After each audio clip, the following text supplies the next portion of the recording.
আমাদের আজকের সর্বশেষ যে আমি যদি সামারিটা আপনাদের বলি, আপনারা জানেন যে গতকালকে আমাদের যে অবস্থান ছিল তার থেকে আমরা কিছুটা দুঃসংবাদ আমাদের জন্য যে দুইটা রোগীকে আমরা আজকে হারিয়েছি, একজনকে সকাল 9টায় আর একজনকে 10টার দিকে। সকালে এটার পরে আমরা যেটা বসেছিলাম আজকে, আমরা সকালবেলা আমাদের গতকালকে যে কথাটা আমরা বলেছিলাম যে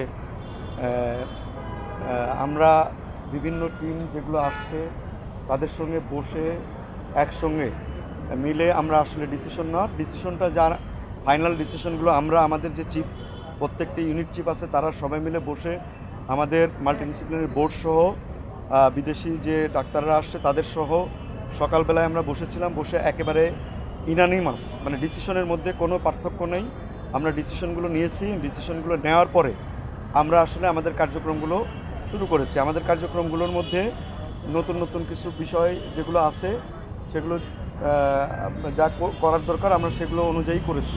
কোনো ডিসিশনের কোনো পার্থক্য নাই এবং তাদের সঙ্গে আমরা যে আলোচনা করেছি সেই আলোচনাতে তারা বেশিরভাগ ক্ষেত্রেই আমাদের সঙ্গে একমত এবং সম্মিলিত ডিসিশনটাই আমরা আসলে এতক্ষণ ধরে বাস্তবায়ন করলাম। আর আমি খারাপ খবরের সাথে একটা ভালো খবর আমরা বলি, যেটা গতকালকে কিন্তু আমরা বলেছিলাম যে আমরা কিছু পেশেন্ট ডিসচার্জ করবার জন্য প্রস্তুত। আজকে আমরা 2 জন রোগীকে ডিসচার্জের ডিসিশন হয়ে গেছে। সেই 2 জন রোগী আশা করি আমরা কিছুক্ষণের মধ্যেই তাদেরকে ছেড়ে দিব,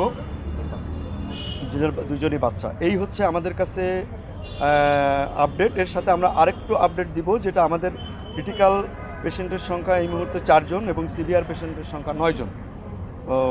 এর বাইরে নতুন করে আপডেট দেওয়ার মতো আমাদের কাছে তেমন কিছু নাই, এটাই আর কি।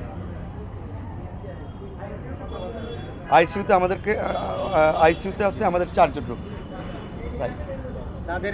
তাদের অবস্থাটা কেমন? যারা আইসিইউতে আছে ক্রিটিক্যাল রোগী, তাদের মধ্যে একজন আছে ভেন্টিলেশনে। আইসিইউ রোগীগুলো অবশ্যই ক্রিটিক্যাল রোগী। না, 9 জন হচ্ছে সিভিয়ার ক্যাটাগরি, মানে একটু একটু বেটার। আমরা বলি যে ক্রিটিক্যাল যেগুলো সেগুলোর ব্যাপারে আমরা প্রতি মুহূর্তেই আমরা যে কোনো নিউজ পাওয়ার জন্য রেডি থাকি। আমরা সবসময় তাদের ব্যাপারে তাদের যারা আত্মীয় স্বজন আছে তাদের সঙ্গে সবসময় কথা বলছি সবগুলো রোগীর ব্যাপারে আমরা সবসময় কথা বলি, বা ক্রিটিক্যাল রোগীর ব্যাপারে আমরা একেবারে প্রতি মুহূর্তের মানে ভিজিলেন্ট একজন ডাক্তার এবং নার্স সবসময় পাশে দাঁড়াই থাকে।